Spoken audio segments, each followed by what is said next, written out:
Hey, it's Tim, Pickup Truck Plus SUV Talk, and in this video we're going to install the PPE Oil Pan and a transmission fluid bypass as well. And we're also going to check the transmission fluid. And now this is in the 2023 Chevy Silverado 1500, the High Country, with a 3-liter Duramax diesel engine. This is what I bought for this channel for long-term review. You've seen a lot of videos on this. And I'm installing these parts down at my new friend, Devin's place. He's Mr. Willman's brother, who you may know from videos here shooting in town. And we're headed down to Fort Collins to check out his shop. And his shop is ooh, I still have a man crush over it. It's amazing. He is an ASE Master Mechanic, so it's a great resource. And the shop was all lit. Great place to film. Worked out really well. And we'll walk you through how we installed it, and we'll walk you through also checking the transmission fluid as well. Because if you recall, I put an external, larger transmission cooler on this truck, and I didn't add more transmission fluid at the time. So I'm kind of curious if I needed to at that point. So we're going to do that and then do the whole install done. Now, why put the PPE oil pan on this truck? Well, if you remember from the videos I've done, this truck has a known excessive oil usage. It's a technical service bulletin from GM that says that you may experience oil usage more than you'd expect. So what we've done with this PPE oil pan is it actually adds 2 additional quarts of oil, and that way we have more oil in the engine, which would make me get through between oil changes with no problems at all, no matter if I'm towing or hauling or just driving around town. I'm going to have no problems with oil usage. That's going to be, well, peace of mind for me and peace of mind for the next guy who buys this truck will have that option installed. And the transmission fluid bypass will actually improve the fluids coming into it, and it makes it just a smoother operation. We're also going to check transmission fluid, like I said, and so we'll see where that stacks up as well. Now, it's interesting. The oil usage has been a hot topic on this channel, and I spent some time talking to Devin about it, and he sees it all. So it's not like a big issue for him. It's just something that, for me, as I've said in other videos, just to be more mindful of as you own this truck. And in my case, I have the bigger oil pan, so no problems there. Let's go and get to the video.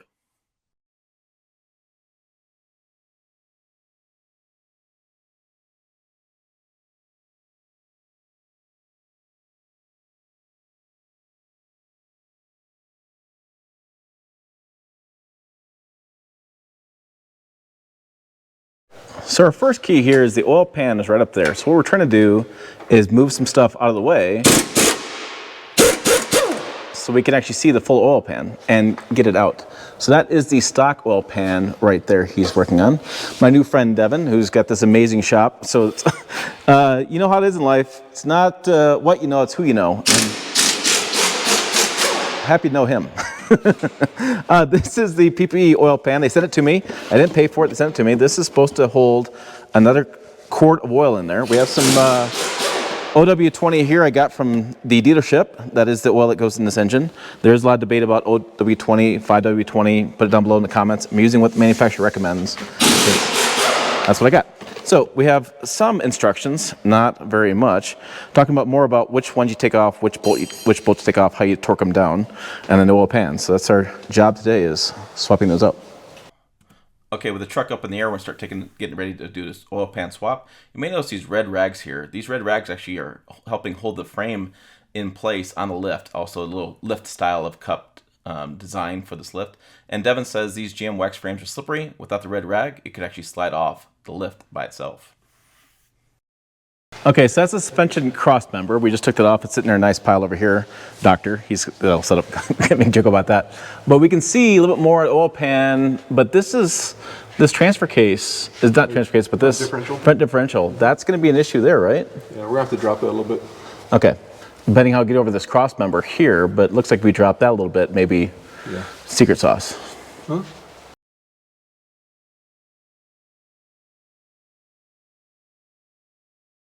All right, our next step, after the sway bar is pulled away, is we're going to drain this.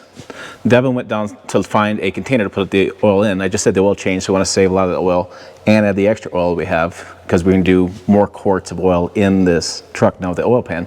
But I thought, let's take a hot minute and look at the frame while we're down here, because you don't always get a chance to do this. Like, this truck has 10,000 miles on it, or thereabouts. I'd have to double check inside, but it's right around that number. I've had it since December. This is now August, so this is 7 months, 8 months, something like that, as far as time frame of owning it. So let's take a look. There's always the wax frame is always a big conversation point online, and unfortunately, Devin and Corey, the wheelman, is getting a little bit of black on their fingers for touching the frame. But they do like the frame, because here in Colorado, if you do mess with part of it, you just heat it up and you push that back and cover up the scrape. Looking on here, this frame looks like the wax is still holding up pretty good in this climate. So we're down here in Fort Collins, Colorado. I live in western Nebraska, so very arid climates. Not a lot of humidity in our part of the country. And so you're not going to see a lot of issues there. Around there. And then this will have some rust on it. Just by nature, they don't coat these so much. And GM doesn't coat their rear differential the same thing Ford doesn't do. Remember, I had that Ford truck, and within like the first 3 or 4 months, this was all rusty. Same idea. But this is cast iron. It's not going to rust through. It just aesthetically, it doesn't look that great if you want to keep your vehicle looking amazing all the time. Something you probably could paint or fluid film. There's our bump stops. And then there is a little bit of rust there, you can see. Just surface rust, not a big deal. And come around here, the same deal on this side as well. And the muffler's got the same kind of spotted on it. But I don't see any nicks in the frame, any issues with that at all. And yeah, it looks pretty darn good. Pretty happy with this so far. But yeah, if you're a guy who likes everything really clean, this is probably something you're gonna paint. Just a little paint over top of that if you're one of those owners. Spare tire. And then there is the rest of the, yeah, it looks pretty good.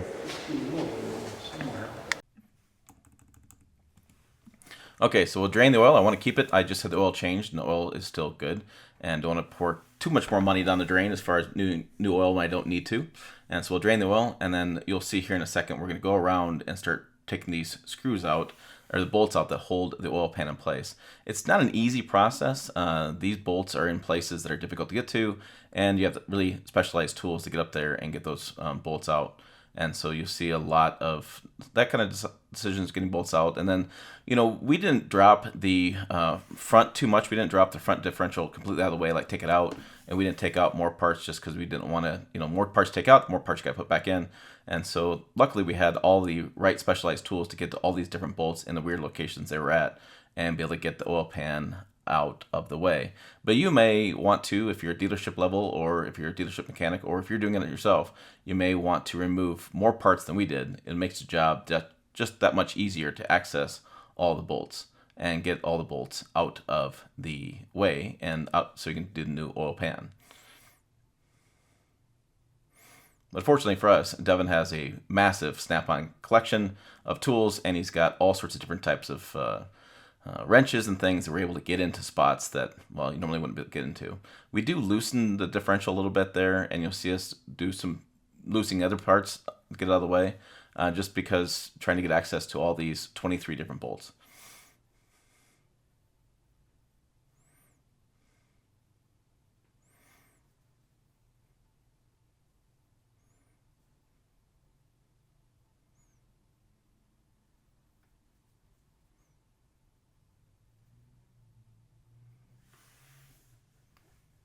The silicone's really holding on. All right, here's the name of the game. We have silicone going around the oil pan here, which we're trying to pry off a little bit carefully, not destroying the oil pan. But yeah, it's really holding on, so watch this. Yeah, so we're gonna get a putty knife in there so we can't get that free. So we dropped the front differential to give us a little more space for some of these bolts. And yeah, that's holding on.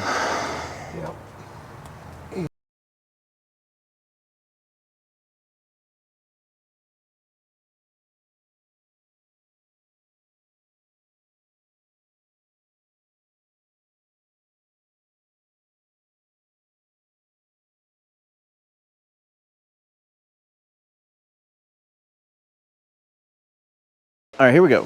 Here is the old oil pan. Not really that heavy duty. Kind of see it there. And then we have the new PPE oil pan. This thing, here are the differences, right? So This thing actually holds, and I had it wrong, it actually holds 2 quarts of oil, designed for a complete oil drain. You can see this is in a more ideal spot, what they're trying to say. That is at an angle, and this, they said, is more ideal. The way it's sloped, it will get more oil out of it, complete drain better. It doesn't have as big of a drop here, it looks like, versus that one there. So you get more of a complete oil drain. Increased fluid capacity. There's extra support to flange. This is cast aluminum pan, and I think my price I looked it up was $329.99 for this. It has a raw finish, or in our case, a black finish. And we have a nice little PPE logo there underneath. Right, so if it's even slightly like this, you still don't get all the drain, versus this, if it's sitting like that. Look at that, you can see that right there, see? Yeah. It's got a sump. It's got a sump in there, so it actually gets everything out of it. Yeah. What do you think? You approve? Yeah. I just want to, I'm going to, we can even wire tie it. Oh, that's going to be really cool on the video. I've got the wire tie stuff for this, like they use on race cars, you know? Yeah. I'll show you when, yeah, that'll be impressive for your deal there. Well, you know, when that guy's excited, you know, cool things are happening. Okay, so that's your wire. You said it was a racing thing? It started out as a racing thing, but there's a lot of like over-the-road trucks have to have things wire tied. Aircraft have to have things. It's called safety wire. Okay. It prevents that bolt from loosening up. So I'm going to take this and I'm going to pinch this right here. I'm going to lock the pliers on there, and I'm going to grab this knob. You ready? Yep.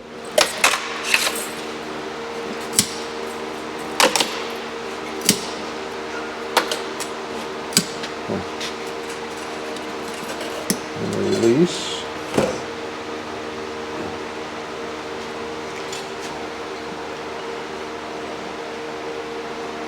Oh, it goes, oh, I see, okay.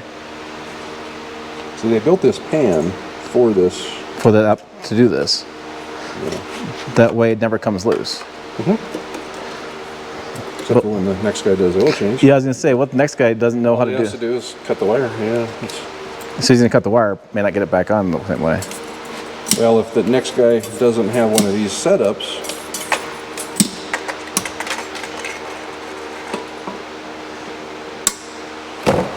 Wow, look at that.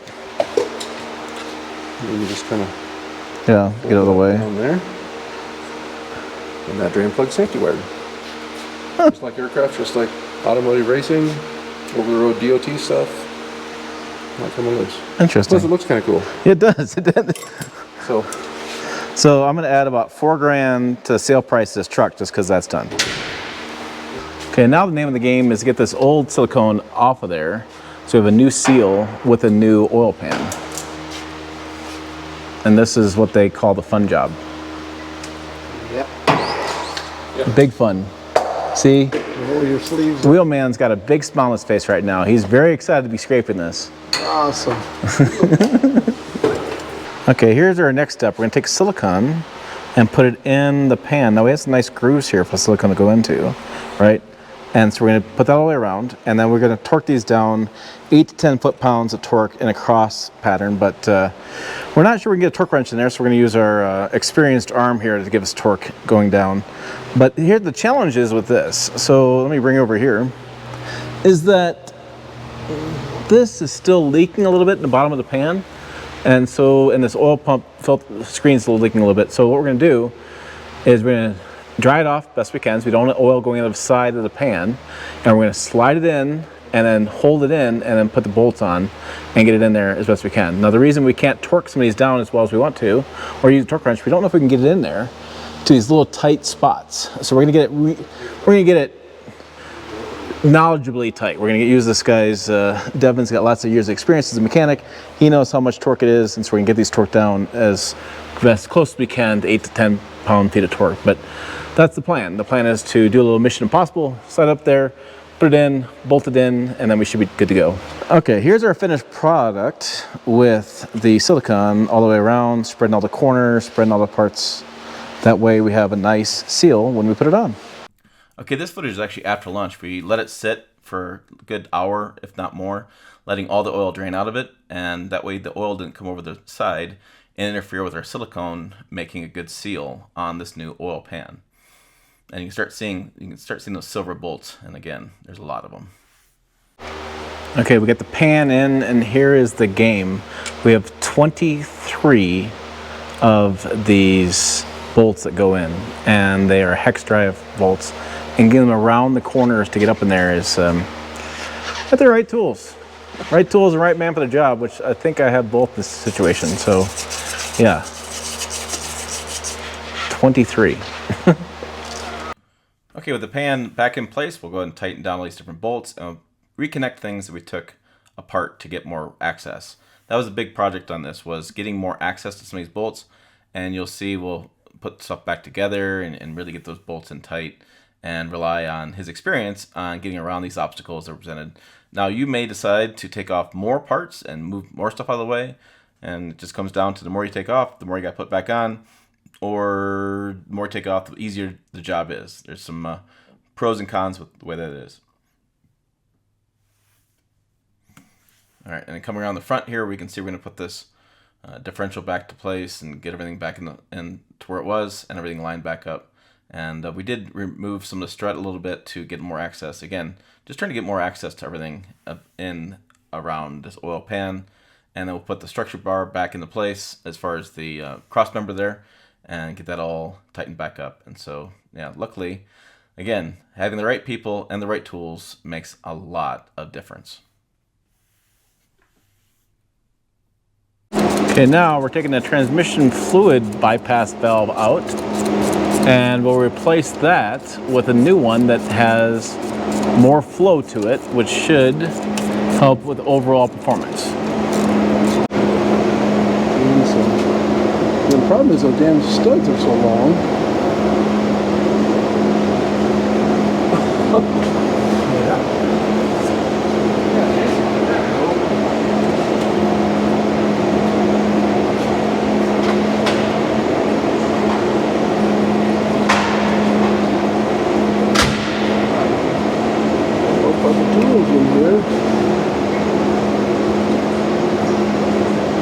Did I guess the right one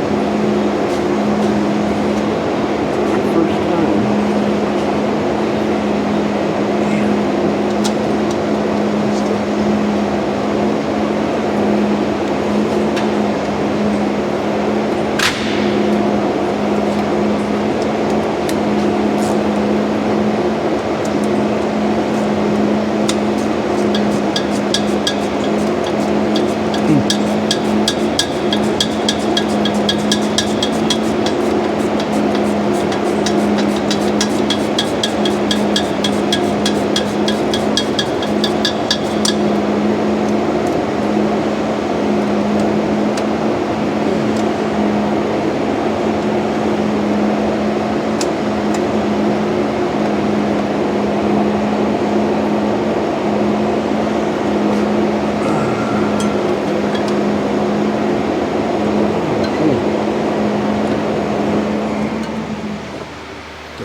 Doesn't seem to want to move out of the way so easily.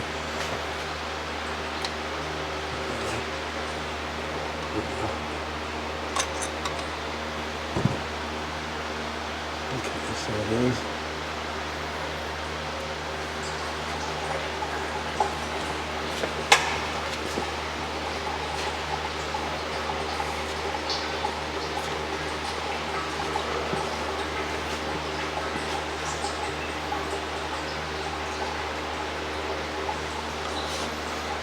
This came out of there like that.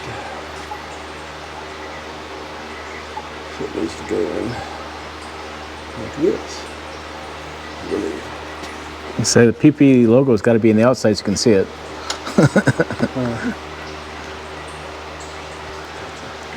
on the bottom and everything.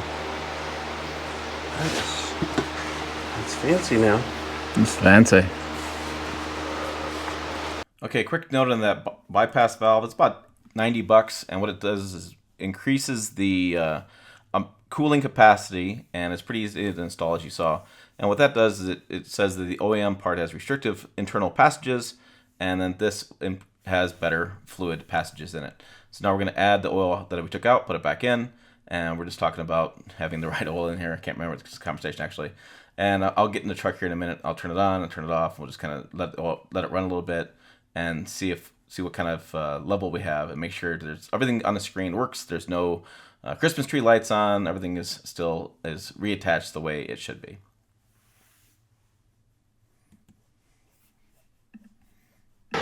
Okay, now we're going to check transmission fluid, see if we lost anything when I did the aftermarket radiator. Aftermarket, as far as it was a PPE aftermarket radiator, replaced a stock transmission cooler radiator, and then we did the bypass. It's over here is when you look at it. So it's right here. You undo it, and essentially the way the instructions go, you try to make sure that fluid's coming out of it. If fluid's coming out of it, you're full. Kind of interesting. No dipsticks. Okay, so we're gonna warm the transmission up. Our transmission's been running a little bit, so we're gonna get the temperature up a little bit. And then we're gonna try some leverage. But the idea is we want it to trickle out. We don't want the flow out too bad. Not coming out, not good. So we want that to trickle out of the engine. Transmission. It's been a long day. No judging. Transmission. Fluid leaks out a little bit. We're golden. But our big guy here needs more leverage.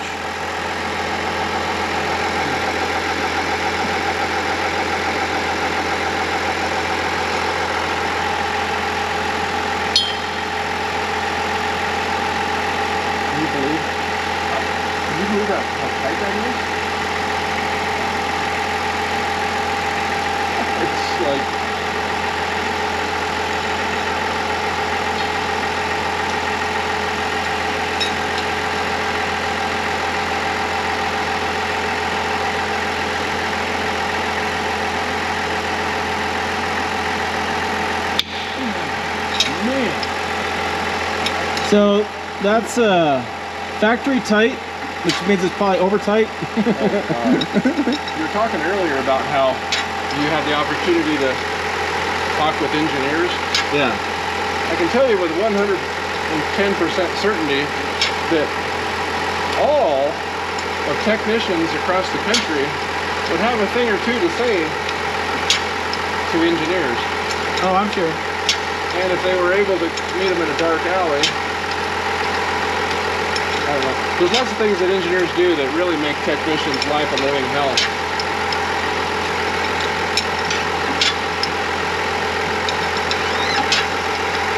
Man, I can't believe how tight that was.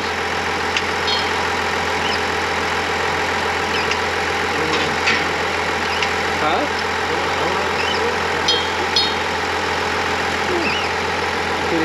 It almost looks like Loctite. Well, it's supposed to be a sealed unit. That's why I've been able to check the transmission fluid. Yeah. And maybe that's part of their sealed unit, is Loctiting that. Yeah, that looks like shavings of Loctite is what it looks like. So you said that you changed the cooler that has more capacity. Right. But I wasn't able to do this because of all of your fancy equipment. Yeah. Okay, so nothing's coming out. So that tells us we need to add fluid. Okay. Until something does come out. So now we're going to get the fluid adding apparatus. The fluid adding apparatus.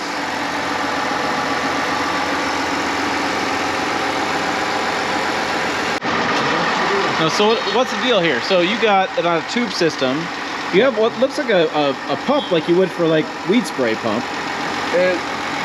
What it is a tank that this company will sell these, and you can have a little pump on there, which is exactly what, like you said, the weed spraying. However, I'm lazy, so I set this up to where I can put shop air to it and pressurize it with shop air, so I don't have to sit there and pump. So that's there you go, kids. That's today's moment of the more you know. The more you know. Here we go. Going on. So I like to work smarter, not harder. Now all I got to do is operate this valve. You probably can't see it over here where the fluid necessarily, but I'm going to start putting fluid in until it comes out. So how do you know how much we're putting in? Just until it starts to trickle? Right, but if somebody were to ask at home if you put a quart in, if you put 2 quarts, you don't have a way to tell, do you? No, so since there's no level gauge. Yeah, there's no gauge. We're just adding, yeah. I'm going to assume it has at least a decent amount, otherwise it wouldn't move down the road. And there's our trickle. There's a trickle. We're full. Yep. So what we got to do now. You know, I love how scientific this is. Yeah. It is. I'm glad you like it. Well, I think, you know, so scientific, so exact. And it kind of is, really, if you compare it to a dipstick system. The dipstick system, the customer can have it way too low or way too high. Here, you cannot have it too much because it comes out, right? Right. Now, on an automatic transmission, a lot of people think that damage to the transmission could be caused from it too low. Not necessarily. If you have it too high and the gears splash in the oil and aerates it and foams it, that will lower the pressure in the clutch packs because of the aerated fluid. It'll cause the clutch packs to burn up, the transmission to burn up. If it's too low, it just simply won't go into gear and move. So, too much transmission fluid is worse than not enough. And this avoids that issue because of this style of filling. Okay. It's just not as easy. Hey, while we're here in the transmission, I'm talking about engineering making decisions, I got one for you. So this has a timing belt on the back of the engine, right up there. And at 200,000 miles, you need to inspect the belt, which means dropping the transmission out of the way to look at the belt. Okay. Yeah. If that's the case, one thing I don't know because I haven't looked into it, but I'm wondering if it has an inspection hole or another method of inspecting the belt. Ooh, that's a good idea. Usually a resource like All Data or Mitchell on Demand or something will usually tell you that.